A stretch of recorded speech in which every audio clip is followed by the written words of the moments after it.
All right, team, listen up. Welcome to the mission briefing. Today's explainer is a high-intensity, rapid-fire session. It's built for one thing and one thing only: absolute mastery for your medical boards. Our target? Hashimoto's thyroiditis. Let's get into it.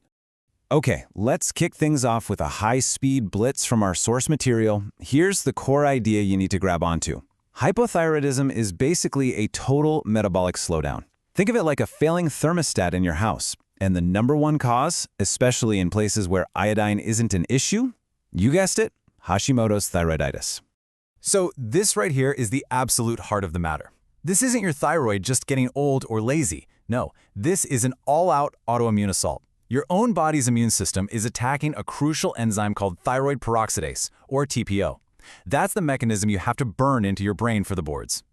Now this is your classic board exam profile, laid out plain and simple. You're going to see that TSH shoot way up, while the free T4 drops. You lock in the diagnosis with those anti-TPO antibodies. And the patient, they're going to tell you about gaining weight, always being cold, a slow heart rate. But that last point, that's the one you can't ignore. Myxedema coma. This is the end game, a life-threatening emergency where everything slows down to a critical, dangerous level. Okay, real quick, before we jump into our case simulation, we have to pause for the required legal stuff. So here's our mandatory international medical disclaimer. This content is designed strictly for educational purposes, for international boards. It is absolutely not medical advice. For any clinical decisions, you always consult official guidelines and a specialist physician. All right, with that out of the way, let's get into our first simulation. This is where things get interesting. We're going deep into the anatomy of an attack. And for this section, I want you to picture the thyroid as a hormone factory, a factory that is suddenly under siege from its own security forces. So here's the scenario, pulled straight from our source material. You've got a patient with a big, swollen, but totally painless goiter. The labs are back, and their TSH is through the roof, a whopping 25. Your eager intern turns to you and says, "Let's give them high-dose iodine to jumpstart the gland." The intern is looking at you. What's your call? Do you agree? Whoa, stop right there. If your answer was anything other than absolutely not, you just walked right into a massive classic board exam trap. Here's why. Giving a ton of iodine to a Hashimoto's patient can actually backfire because of something called the Wolff-Chaikoff effect. It can paradoxically shut the gland down even more. Just like the slide says, this is a factory under attack, not a factory that's run out of supplies.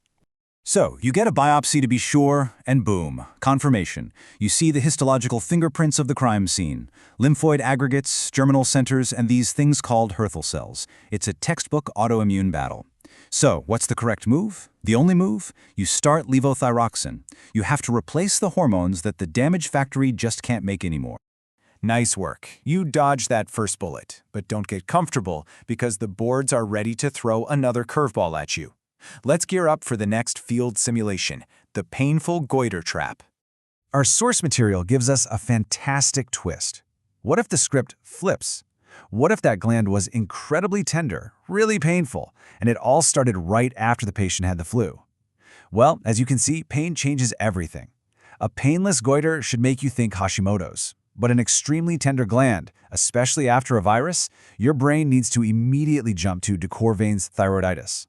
That's a whole different ballgame, confirmed by a high ESR and low radioactive iodine uptake.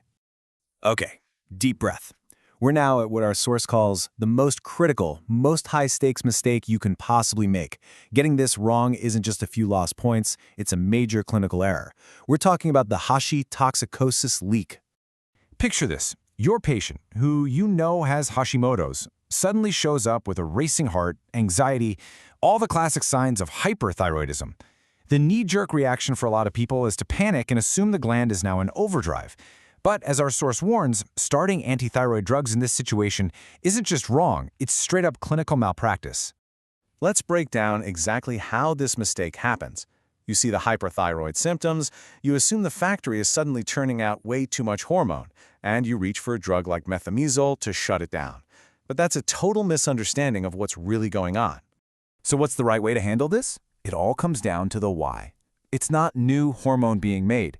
Think about it. The autoimmune attack is literally blowing up the thyroid follicles. All that pre-made stored hormone is just leaking out into the bloodstream. It's a temporary surge from a damaged storage tank.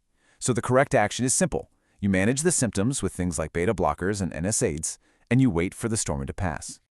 Excellent! You made it through the minefield. Now it's time to lock and load this knowledge so it sticks. Welcome to the Mission Debrief, the contrast matrix. Let's run the matrix. Rapid fire. You ready? Hashimoto. Pain? Painless. Dequervain. Marker? High ESR and low uptake. Myxedema coma. Priority? IV levothyroxine and steroids. Boom. Logic sealed. So we've tackled the autoimmune attack, that frozen metabolism, but our source leaves us with one final, chilling command to get us ready for what's coming next.